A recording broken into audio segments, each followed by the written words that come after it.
네, 잘 지내셨습니까? 오늘은 또 시편에 대한 설교를 하도록 하겠습니다. 어, 이 온라인 수업이 아닌 오프라인으로 여러분들을 빨리 만나 뵐 수 있기를 바라고요. 또 그렇게 되길 위해서 여러분들도 함께 기도해 주셨으면 좋겠습니다. 네.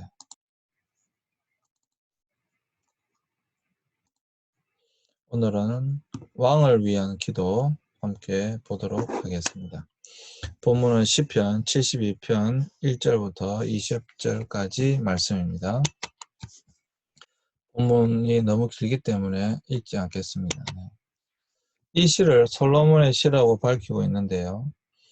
솔로몬의 시라고 하는 표제는 솔로몬이 쓴 시라고 하는 뜻도 있고 솔로몬을 위한 시라고 번역할 수도 있습니다.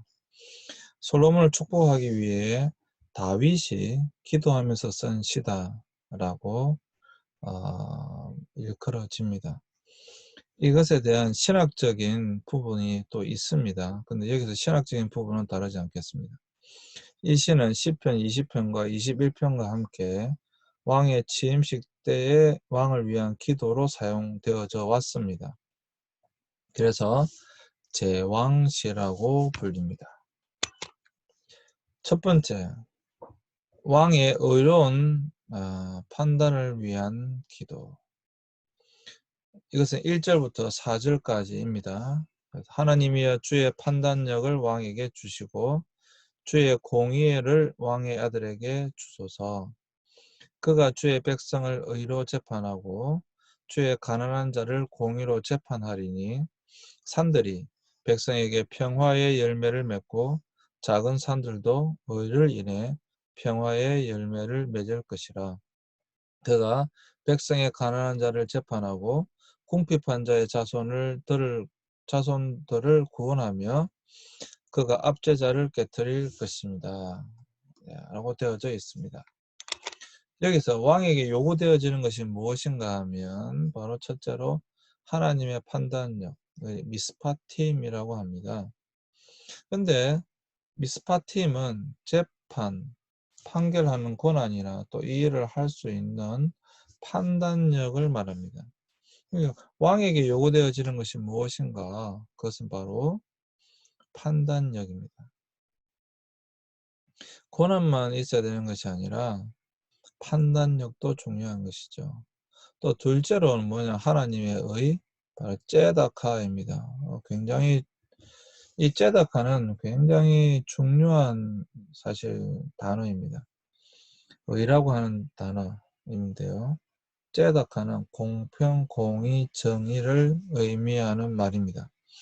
구약에서 의를 나타낼 때 미시파트 그리고 째다카 두 가지가 있죠.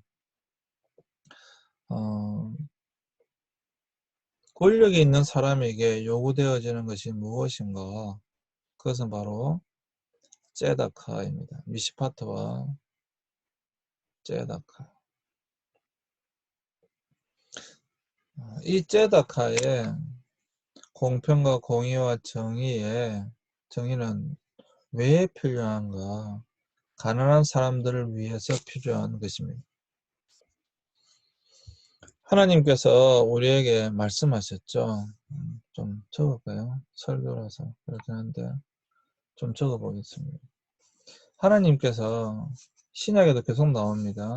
너희는 고아와 과부와 나그네를 돌보라. 고아와 과부와 나그네를 돌보라. 이 사람들을 돌보아 주는 것이 무엇인가? 바로 정의입니다.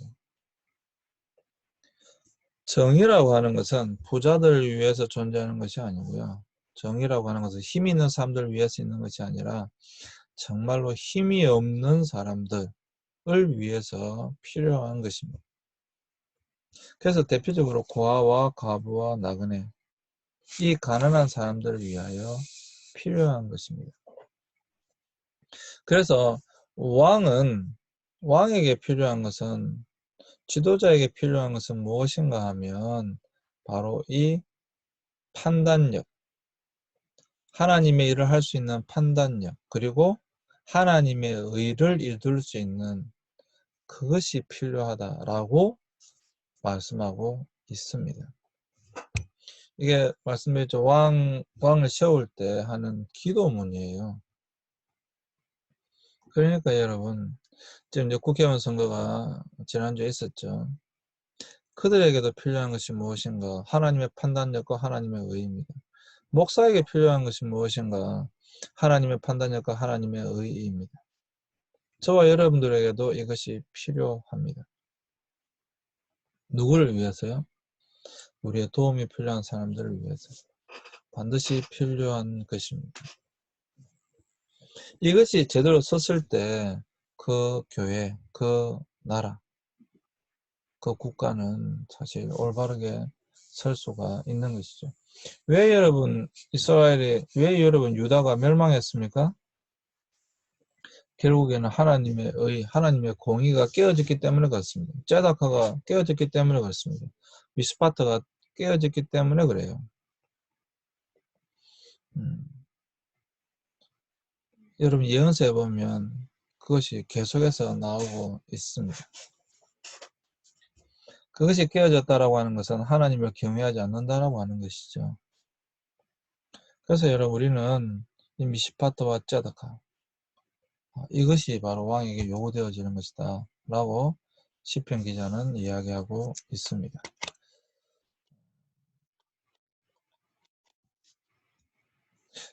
하나님이 세운 이스라엘 왕의 이 두 가지가 필요했습니다. 하나님이 이미 왕에게 백성을 재판할 수 있는 권한을 주셨습니다. 이러한 왕의 판결은 하나님을 대신하는 것인 만큼 공정하고 정의로워야 하는 것입니다. 특히 도움이 필요한 가난한 자들이 억울한 일을 당하지 않도록 공의롭게 재판해야 합니다. 두 번째는 왕의 통치로 인한 축복입니다. 그것이 5절부터 8절까지 되어져 있습니다. 그들이 해가 있는 동안에 대대로 주를 경외하며 달이 비추는 한 이 일이 계속될 것이라. 그는 베어질 풀 위에 비와 같고 땅을 적시는 소나기와 같이 내리고 그의 날에 의인이 번영할 것이며 큰 평화가 달이 닿을 때까지 있을 것이로다. 또한 그가 바다에서 바다까지와 강에서 땅끝까지 다스릴 것이로다. 아멘. 이것이 바로 왕의 통치로 인한 축복입니다. 왕이 하나님을 경외하고 의로운 통치를 하면 당연히 그의 신하와 백성들도 왕을 따라 하나님을 경외하고 공의를 사랑하게 됩니다. 시인은 의롭고 지혜로운 왕의 통치를 해와 달에 비유하고 있습니다. 지혜롭고 공의로운 왕의 통치는 그 백성들에게 마치 낮에 땅을 비추는 햇빛과 밤에 땅을 비추는 달과도 같은 그러한 것입니다. 그렇게 또 통치를 해야 되는 것이죠. 또한 시인은 지혜롭고 공의로운 왕의 통치를 비에 비유하고 있습니다. 지혜롭고 공의로운 왕은 베어질 풀 위에 내리는 비와 같습니다. 또한 시인은 지혜롭고 공의로운 왕의 통치가 마치 마른 땅을 적시는 소낙비와 같다고 말하고 있습니다. 지혜롭고 공의로운 왕이 통치한 나라에는 낮의 해처럼 밤의 달처럼 또 우리에게 부어진 은혜처럼 비처럼 그러한 축복이 그곳에 임하게 되어진다라고 하는 것입니다. 여러분 이것은 교회 지도자들에게도 마찬가지입니다. 사실 지도자라고 하는 이 사람이 얼마나 중요한가. 지도자가 올바른 리더십을 가지고 그 권력을, 그 권한을 행사할 때에 그것으로 인하여 드러나는 수많은 축복들이 있습니다. 여기는 왕이지만 왕이 다스리는 이러한 왕이 지혜롭고 공의로운 왕이 다스리는 이 지역에는 당연히 그 땅에는 이런 축복이 있게 될 것입니다. 목사도 마찬가지죠. 지혜롭고 공의로운 목사가 목회하는 그곳에는 정말 낮에 찌는 밤의 달처럼 또 빛처럼 그런 축복이 그 가운데 임하게 될 줄로 믿습니다. 그러한 저와 여러분들이 되어야 될 줄로 분명히 저는 믿습니다. 세 번째, 더 나아가서 왕의 우주적 통치를 위한 기도를 하고 있습니다. 이것이 9절부터 11절까지 되어져 있습니다. 광야에 거하는 자들이 그 앞에 절을 하고 그의 대적들은 티끌을 핥으며 다시서와 서메 왕들이 곡물을 가져오고 서바와 시바 왕들이 예물을 드릴 것이라. 모든 왕들이 그 앞에 무릎을 꿇고 모든 나라들이 그를 섬길 것이라.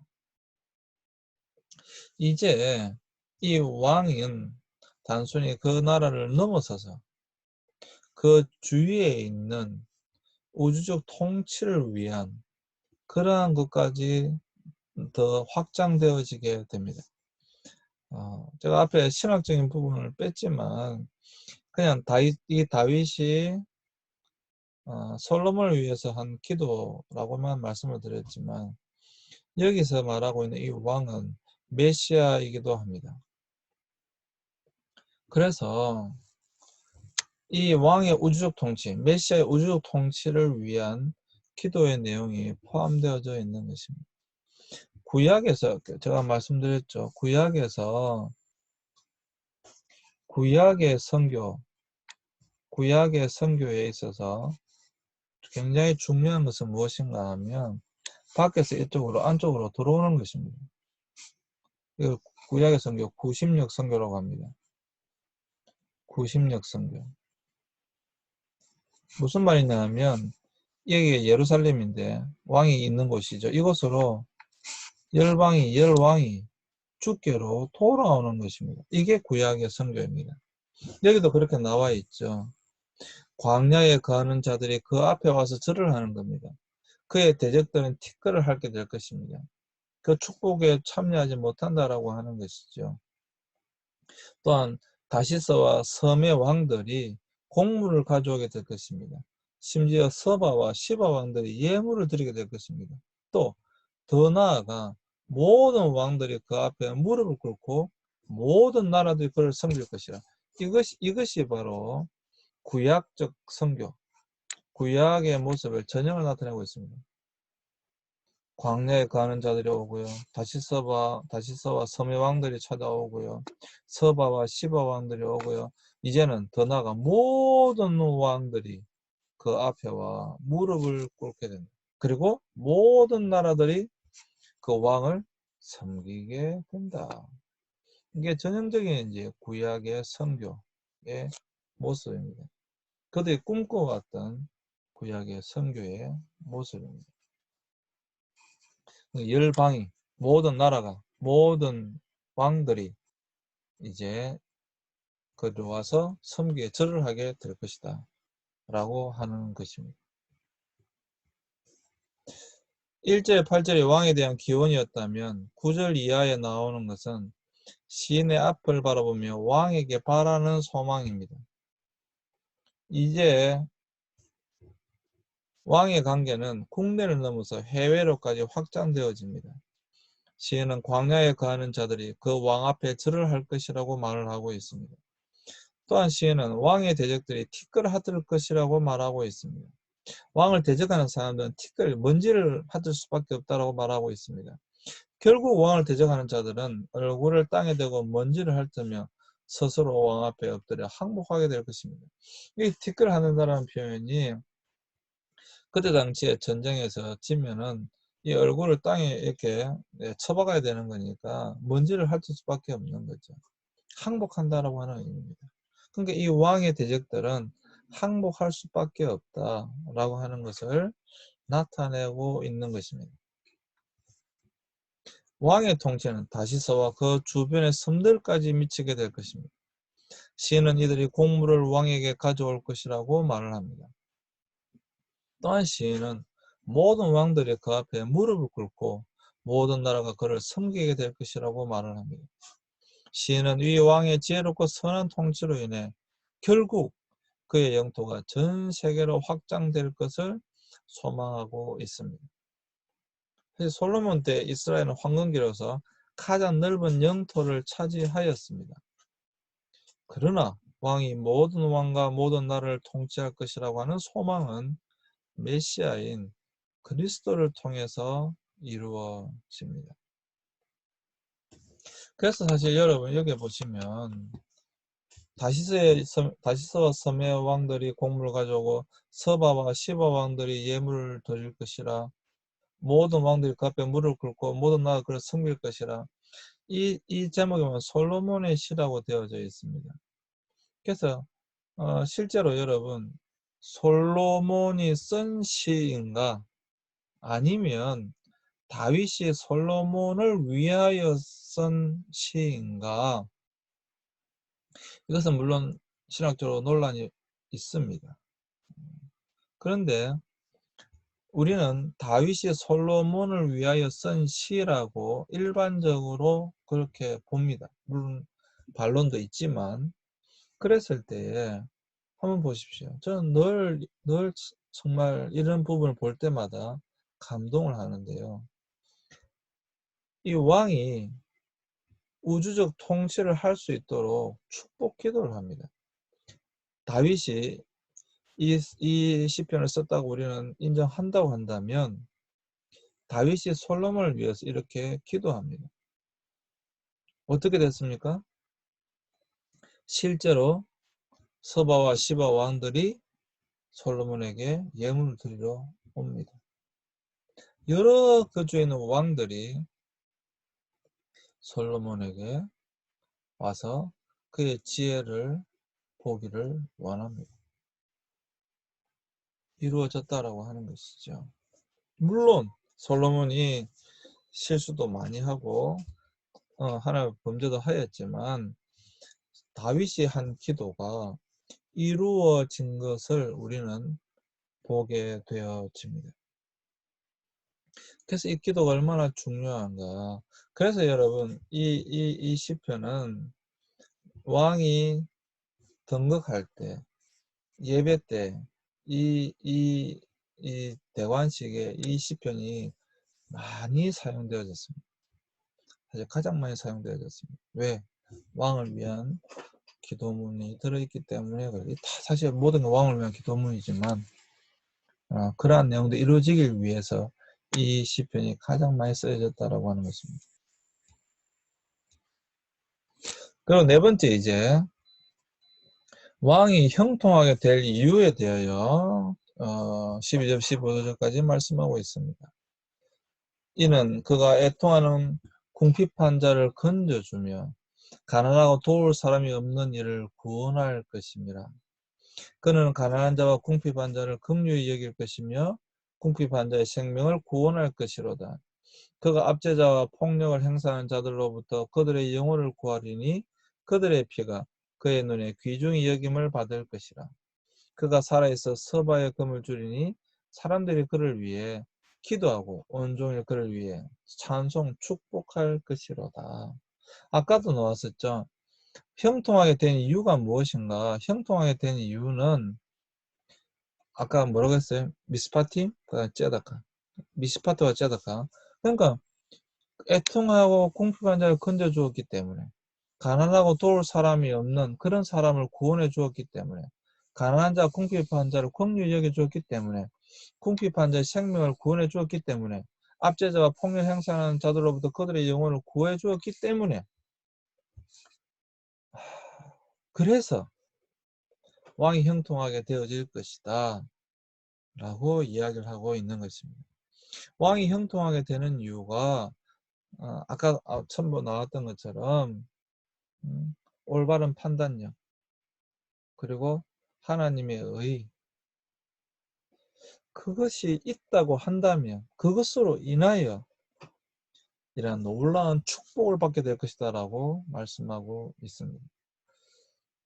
정말 그랬으면 좋겠어요. 네. 우리나라의 대통령이 그랬으면 좋겠고 우리나라의 국회의원들이 그랬으면 좋겠고요. 저와 여러분들이 목회자가 되어서 그랬으면 좋겠어요. 힘들고 어려운 사람을 외면하지 아니하고, 도움이 필요한 자들을 외면하지 아니하고 그들을 도울 수 있는 저와 여러분들이 되어졌으면 좋겠습니다. 이제 시인은 왜 그 왕의 영토가 전 세계로 확장되어야 하는지에 대해서 설명하기 시작합니다. 왕의 영토가 세계로 확장되는 이유는 그의 통치로 인해 세상에 의와 자비가 실현될 것이기 때문에 그렇습니다. 그는 지혜와 의로운 마음으로 악재로 인해 우는 궁핍한 자들을 압제자의 손으로부터 건져줄 것입니다. 지혜롭고 의로운 왕은 가난하고 힘없는 자들을 사려 깊게 돌아보아 그들이 해를 입지 않도록 돌보아 줄 것입니다. 그는 연약한 자들의 고엘, 구속자가 되어 그들을 압제자의 압제와 폭력으로부터 구속해 줄 것입니다. 왕의 책임은 이와 같이 악을 처벌하고 가난하고 힘없는 사람들을 돌아보는 것입니다. 이 왕의 책임, 이 왕을 위한 제왕시니까 당연히 왕이 그렇게 해야 되죠. 근데 그런 왕을 찾기가 사실 쉽지 않죠. 지금 전 세계 지도자들 보십시오.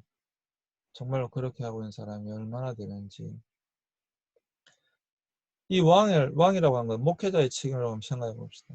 우리는 물론 처벌하고 그렇게 할 수 없지만 우리는 가난하고 힘없는 사람들을 잘 도와주고 있는지, 미시파트와 째다카를 얼마나 우리의 삶 가운데 잘 적용하고 있는지 저와 여러분들이 한번 생각해 보았으면 좋겠습니다. 다섯째, 영원한 통치와 번영을 위한 마지막으로 기도하고 있습니다. 그게 16절 17절입니다. 산 꼭대기의 땅에도 곡식이 가득하게 되고 그 열매는 레바논처럼 흔들리고 그 어성 사람들은 땅의 풀과 같이 번영할 것이라. 그의 이름은 영원하고 해가 있는 동안 그의 이름이 계속되며 그들이 왕을 인해 스스로 복을 받으리니 모든 나라들이 왕을 축복, 찬송, 칭송할 것이라. 아멘. 그렇지 않겠어요? 그렇지 않겠어요? 정말 잘 도와주고 하나님의 올바른 판단력과 하나님의 의로 통치하는 왕이라고 한다면, 그리고 정말 이런 가난한 사람들 잘 도와주는 사람이라고 한다면 이런 축복이 일어나지 않겠습니까? 시인은 의로운 왕의 통치가 땅과 자연에도 그 영향을 미칠 것이라고 노래하고 있습니다. 지혜롭고 의로운 왕의 통치는 땅을 비옥하게 만들며 그 땅에 풍성한 열매가 맺히도록 만듭니다. 시인은 왕의 공의로운 통치로 인해 땅과 백성이 축복을 받을 것이라고 노래하고 있습니다. 그리고 시인은 왕의 지혜롭고 의로운 통치로 인해 그 이름이 영원할 것이라고 노래하고 있습니다. 이런 저와 여러분들이 되어졌으면 좋겠습니다. 그리고 여섯 번째 마지막 이제 결론이죠. 송축문입니다. 송축문. 그 18절 19절에 있습니다. 여호와 하나님 엘로힘입니다. 이스라엘 하나님을 찬송하라. 그분만이 홀로 놀라운 일을 행하시도다. 그의 영화로운 이름을 영원히 찬송하라. 그의 영광이 온 땅에 가득할지어다. 아멘. 아멘. 송축하고 있죠. 그것으로 마무리를 하고 끝내려고 있습니다. 시는 이제 하나님의 이름을 가리켜 영화로운 이름이라고 부르고 있습니다. 온 세상 만물들은 마땅히 자기를 지으신 영화로우신 하나님의 이름을 찬송해야만 합니다.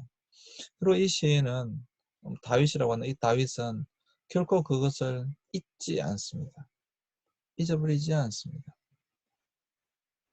이것은 분명히 왕을 위한 제왕시입니다. 왕을 위한 시입니다. 그럼에도 불구하고 여러분 여호와 하나님을 찬송하라. 이것을 잊지 않습니다. 왜? 그러한 왕을 주신 이도 하나님이시다라고 하는 것을 믿기 때문에 그렇습니다. 알기 때문에 그렇습니다. 결국에는 왕을 찬송하는 것이 아닙니다. 그런 왕을 위한 기도하는 것이죠.